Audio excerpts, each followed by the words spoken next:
Clear prop. Star 73, Yankee number 2, following twin traffic, 3 mile final, clear Sutton. 1 Charlie Bravo, exit in runway 25, going 4 mile final. This is Behind the Prop with United Flight Systems owner and licensed pilot Bobby Doss and his co-host, Major Airline Captain and designated pilot examiner Wally Mulhern. Now let's go Behind the Prop. What's up, Wally? Hey, Bobby, how are you? I am fantastic. As always, this week we're tackling maybe a subject we've covered some in the past, and some by maybe quite a bit in the past, but something that we just have to keep getting better at. And it's because you've seen some bad things on check rides. We're going to talk about checklist discipline today. And it's not just about some of the stuff we've talked about in the past on checklists, where they came from and maybe why we should be using them, but a little bit more of the do's and don'ts and how the airlines are going to expect pilots to use them versus maybe how we might use them in a flight school or club today, and just dive into more good and bad and do's and don'ts to try and help the listeners out there today. I know you once had a job that was almost all checklists. Tell us a little bit about that history again for those that don't remember. Yeah, my first job at a major airline was as a second officer, and second officer was a third pilot on a 3-pilot airplane. I happened to fly the 727. So you had a captain and a first officer and a second officer, and the second officer is also known as the flight engineer. Basically, you sat behind the two of those guys or gals or whatever the case may be, and you were basically the systems manager. You managed the generators, the fuel system, the hydraulic system, the pneumatic system. You did all the performance calculations, and probably your most important job is you got up and answered the door when people would knock on the door and pass the food up, really. But no, so as a second officer, we were kind of the manager, if you will, of the checklist. So anytime we had an abnormal or an emergency or normal for that matter, you're the one who was basically reading the checklist. And you've been to school on how checklists work and the kind of the humanality of that kind of stuff, right? Oh, yeah. What one word does to a checklist item. It's not like you're just using them for the last 35 years. You're very intimate in how they work and how they're made. Yeah. I mean, we were always taught that, we to an extent we were pretty anal about the checklist. I mean, before you start a checklist, you state the name of the checklist. Fuel, low pressure, light, illuminated checklist. And then you go through the whole procedure. And then when you're done with it, you would say fuel, low pressure, light, illuminated checklist is complete. And I trained myself to not feel comfortable until I heard those words, whatever checklist complete. Is that, and maybe, I don't know, is this in the SOPs, like the way you read the checklist, the way you state the title? Yeah, absolutely. The airlines are pretty, it's outlined in the preamble of all the flight manuals. Yeah. And so you come into the GA world, you do a check ride, you fly for fun, you're Saratoga. It's not quite the same rigor because we don't enforce it. We don't train it that way. Why do you think it is that the rigor, I mean, this is all about saving lives, right? Safety first. So why do we not treat it the same way in this world? Well, I think we get, a lot of people, first of all, the airplanes that you're flying in general aviation probably are not as complex. So, we can just say that they're not, okay. But having said that, it is a discipline. It is a discipline to run the checklist because you get used to flying a 172, okay. Maybe a fuel-injected 172, okay? You don't have to worry about the gear being down. You don't have to worry about the propeller being in the proper position. You don't need to worry about the cowl flaps being open or closed. But now, so if you've got a lot of experience in that 172, you're just used to doing that. Well, now you move up to the 182. Well, guess what? The 182 has a propeller that's controllable. You can control the pitch on that. And it's pretty darn important that you get that prop full forward on the approach, because if you have to go around, you want as much power to get at that airplane off the, out of the way as possible.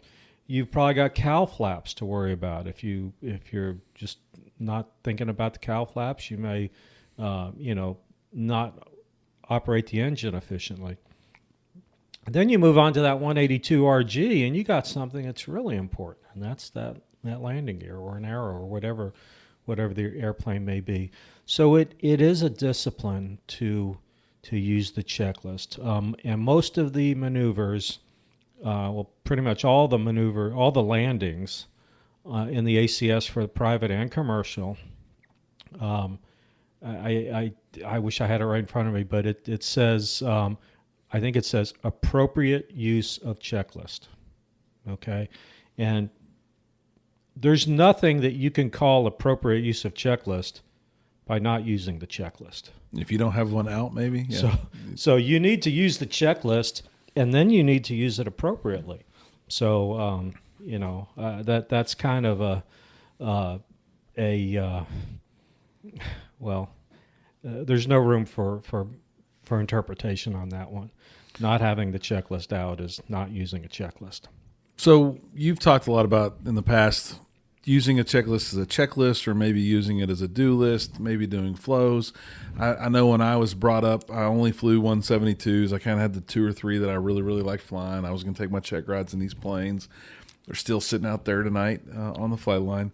But I was kind of taught, just start at the floor, the fuel switch, kind of come up the center console there, get up to the mixture, and then come left back over to the ignition switch, and you pretty much cover everything and verify with the checklist. But is that a bad habit to get into? Is that a good habit? How would you suggest pilots manage themselves as it relates to checklist, do list, flows, or a combination thereof? The way I would teach if I were teaching today would be to go through and do your flow. In other words, go through and put all the switches in what you believe are the appropriate position, and then run the checklist. And hopefully everything is done. Well, if you've missed something, that's what the checklist is for. A little bit like, okay, let's it seems like we learn to fly, and the idea of a checklist is something new. Oh, gee, a checklist. I've never used a checklist. Well, we've all used checklists. We've all been to a grocery store. We've all made a shopping list, okay? And how you use that shopping list in the store can vary. Somebody may go in and there's 6 things on the shopping list, and they look at item number 1, and they go to that aisle and they get that item. And then they look at item number 2, and then they go to that aisle and get that item. Some people may go up and down all the aisles, and before they actually go check out, they go through and they say, okay, pickles, ketchup, mustard, hot dog buns, hot dogs, potato chips. Yeah, I got everything I need. I already got it. That would be considered a checklist, but going down and saying, okay, pickles, let me go to aisle 7, get the pickles. Hot dog buns, okay, that's aisle 1. Let me go over to aisle 1. That's a way to do it too. I mean, I think it's less efficient, but it works, and that's what we want to do at the end of the day. If you want to use the checklist as a do list, that's okay.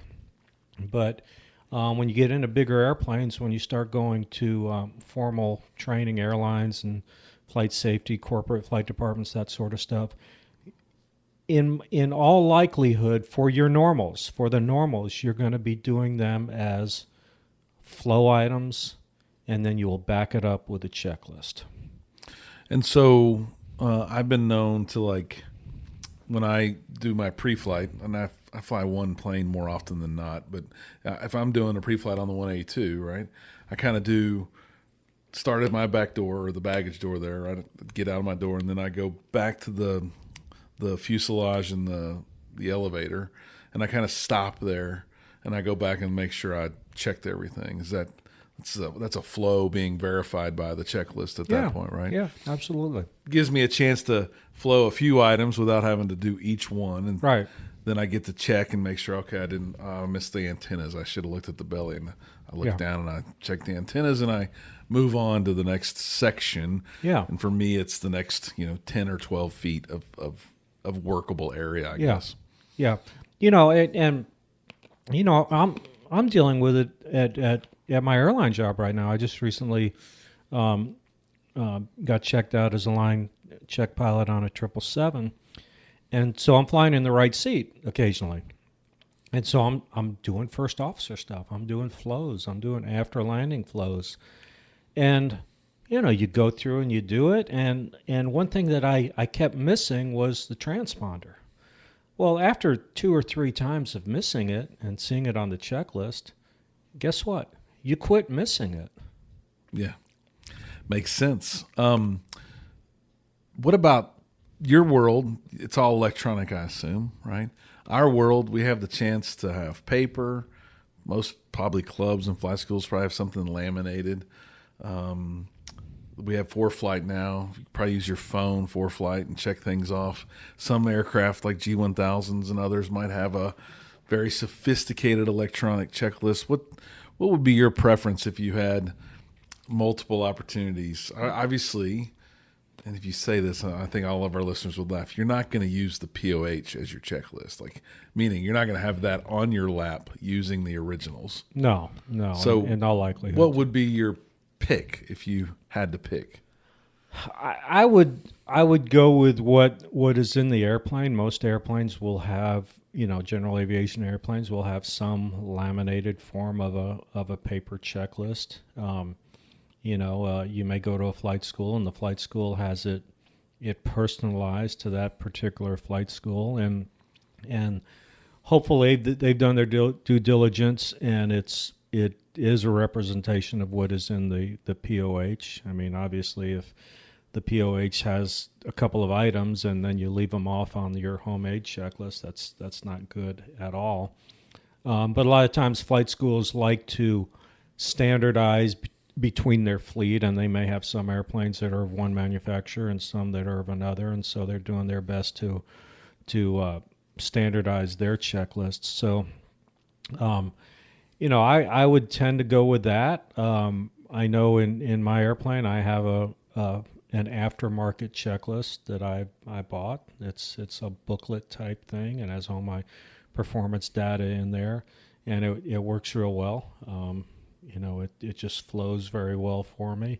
And again, I use it as a checklist before takeoff. I go through and I do my run up at 2,000 RPM. I exercise the prop. I do the mag check. I check my alternate air. I do all that and check my vacuum, my engine instruments. And after I've done all that, then I go through and I look on the checklist. And occasionally, it's like, oh, gee, I forgot to look at the vacuum. Let me go over there and look at that. Okay. I guess the one thing that I think about is making sure that we don't just think any checklist will do, right? Aircraft, right. Even these basic aircraft are different, fuel injected versus not fuel injected. And I have seen people use checklists from other places. I've seen some pretty crazy stuff, right? Yeah. Would you, if you walked into this flight school and it said Company ABC Flight School on it instead of mine, would you trust that document if it said Cessna 172 at the top? No, I wouldn't, and I've seen that. I've asked the applicant where they got that, and they said, "Oh, it's my previous flight school. I like this better." And I said, "Well, have you cross-referenced this with the POH to make sure everything in the POH is covered on your checklist?" And they usually stutter, and it's usually a no. Yeah, that's where I think I would get real nervous, right? If I walked up and it wasn't really clear that it was for that tail number, right? Right. Or maybe hadn't been cross-referenced or checked. I think we get comfortable because we fly these planes over and over and over and over again, and we just know what we know about this fleet, that we maybe get comfortable to that.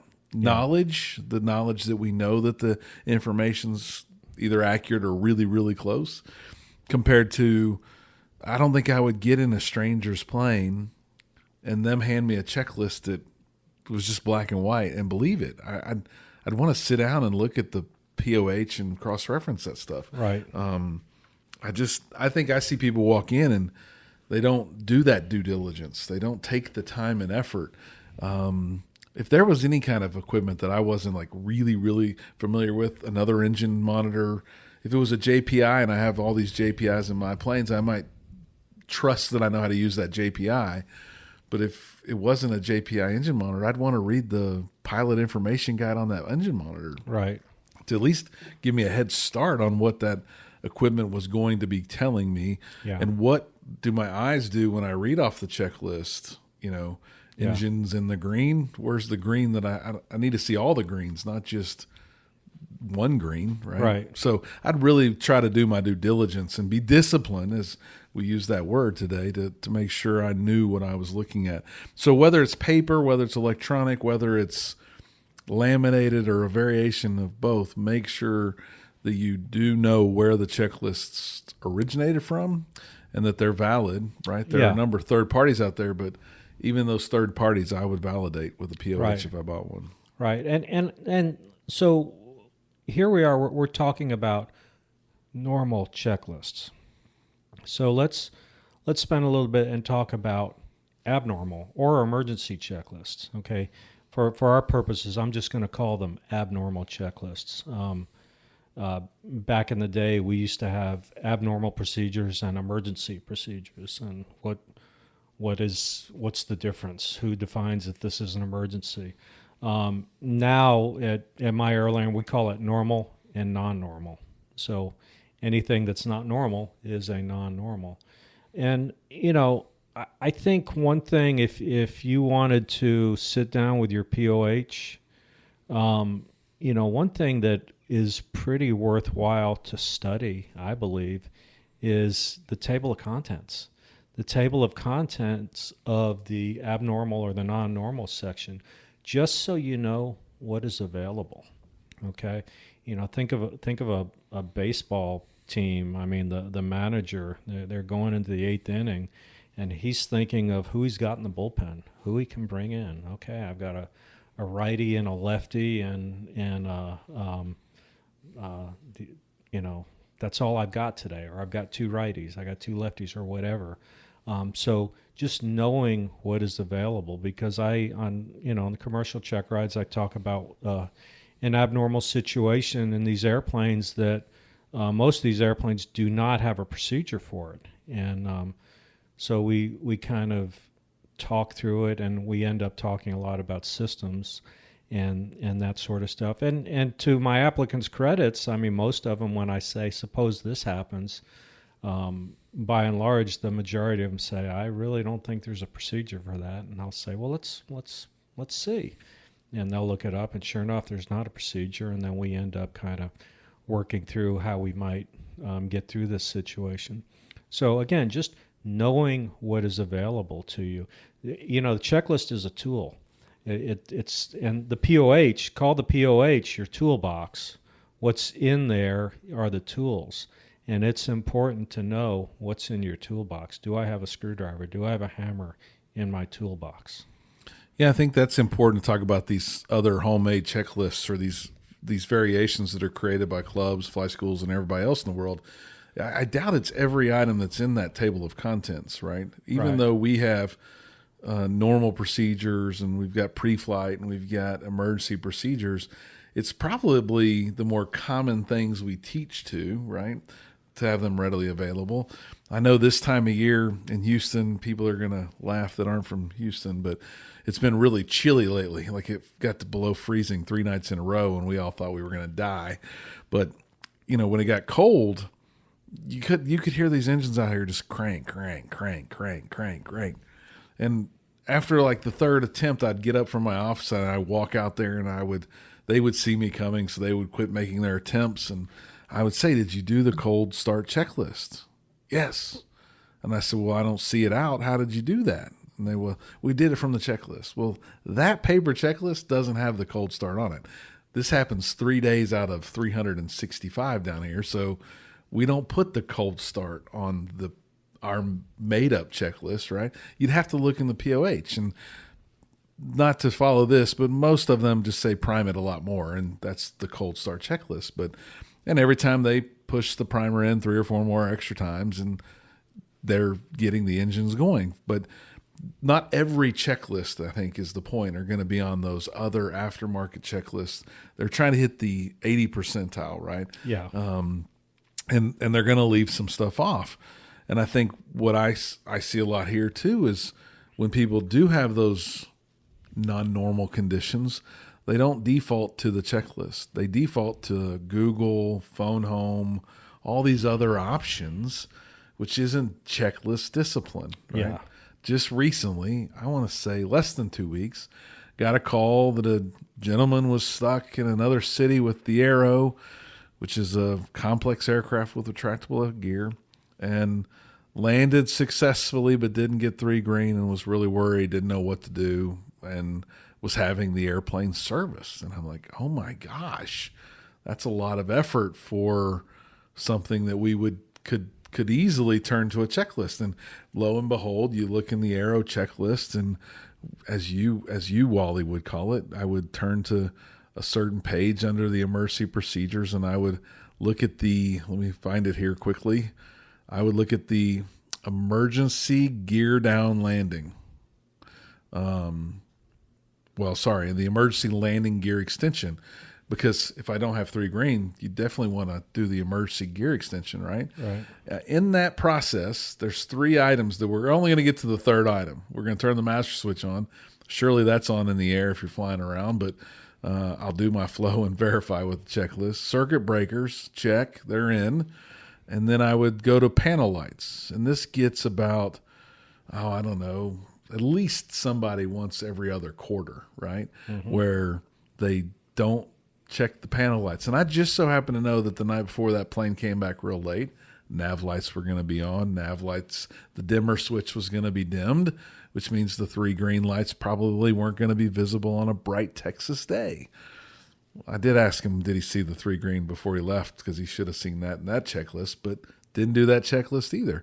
So it's a common mistake, but there's going to be a checklist for that non-normal situation that in 3 clicks or 3 checks, he would have been able to know, hey, nav lights, dimmer switch, check. I got my 3 green lights right away, right? Right. Same thing in the Arrow happens a lot where one of the lights isn't working. That's probably because someone in testing or training prior to that pulled one just slightly out to trick a student, because all you got to do is barely touch it or push it in, and they become. But that's the 2nd or 3rd thing on that checklist, right? What happens if I only have 2 green lights, 1 green light? You can move those light bulbs around if you didn't know that out there, people. But there's probably a non-normal checklist that's not on a training or a everyday kind of usage checklist that a flight school or flight club might have in it. You told a couple stories before we started recording about some disastrous results because of lack of checklist usage. Well, yeah, you're talking about gears and you're talking about lights. We just passed a couple days ago. We just passed the 50th anniversary of a horrible crash. It was Eastern Airlines Flight 401, which was an Lockheed L-1011. And this airplane crashed on, again, December 29th, 1972, so 50 years ago, just a few days ago. The airplane was coming into Miami from, I'm not sure where it was from, but it was coming into Miami. And when they put the gear down, they didn't get 3 green lights. So they told ATC they needed to go out and work through this problem. They went out and they ended up holding out over the Everglades, and they were trying to work through this problem of, did they have a gear problem or did they have a light bulb problem? And an L-1011 had a flight engineer, so there were 3 pilots, 3 perfectly qualified pilots on this airplane. And while while working through this checklist, all three of them got very involved in the checklist, which is a big no-no. Anytime you're in a multiple pilot crew, one pilot is flying the airplane, and the other pilot or the other pilots should be working through the emergency or the abnormal situation, and that was the case here with three pilots. There should have been one pilot whose sole job was to fly the airplane. Don't get into the checklist. Don't worry about it. Just fly the airplane. Fly the airplane. And that's what didn't happen. And so, of course, the airplane has an autopilot, and what was determined happened is that somehow the control column got bumped and the autopilot got knocked off, and they never knew it. And they flew the airplane into the ground in the Everglades and killed a lot of people. And it was over a 39-cent light bulb. The gear was down. It was perfectly fine, but they did not have a green light. So from that crash, we learned a lot. Somebody's got to stay home and mind the shop. Somebody has to be monitoring that airplane. When you go into surgery, there's probably an anesthesiologist that sits over there, or a nurse, an anesthetist, or something. But somebody is just over there monitoring vital signs. They're monitoring pulse, your blood pressure, all kinds of stuff. And if something starts to go awry, they're going to speak up. Hey, doc, we're losing. Blood pressure's going down. There's a bleed somewhere.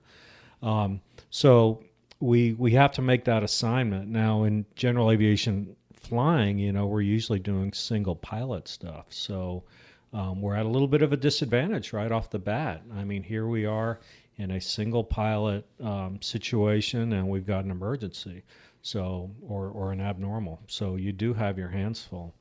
But there was an American tragedy that was just, again, over a 39-cent light bulb.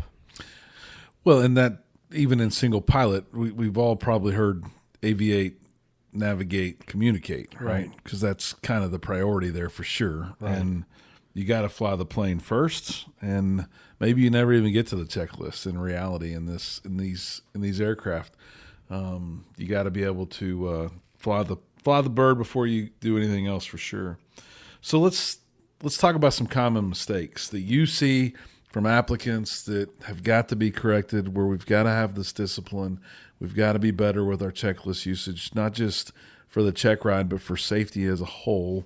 What are some of the big mistakes you see applicants and pilots make? Yeah, well, probably the biggest mistake is not using the checklist. I mean, it's so simple. But, we start flying around in the pattern, and we're maybe in a not a very complex airplane, a 172 or a Warrior or something like that, and we just start doing landings, and we're not using the checklist. So that is a big mistake. I mean, again, appropriate use of checklist is what the ACS says, and there's nothing about not using a checklist that you could call appropriate. Another thing, a lot of checklists have, as over on the right-hand side, under the response, they have the words "as required." As required is not an appropriate checklist response. And listen to what I'm saying. As required is not an appropriate checklist response. The reason it says as required is because depending on the situation, the switch position may vary. Okay, it may say fuel pump as required. Well, maybe below 80 degrees, the fuel pump needs to be on. Maybe above 80 degrees, it doesn't, or vice versa. I don't know. I'm just making something up right now. But we don't want to. I mean, when you say fuel pump is as required, that's just wasted breath. We haven't said a thing. So when you say, when you call out the left side usually a switch. The right side is usually the position of that switch. So as required says nothing. We've just wasted breath. So, if it's nav lights, as required, nav lights, they're off. It's daytime. Nav lights, they're on. It's nighttime. Okay? I mean, you don't need to add it's daytime or it's nighttime. Just say the switch position. Again, as required is an inappropriate checklist response. Do you think we just get in a bad habit of that? Do you think we're not teaching that? Do you think we should say on or off on that?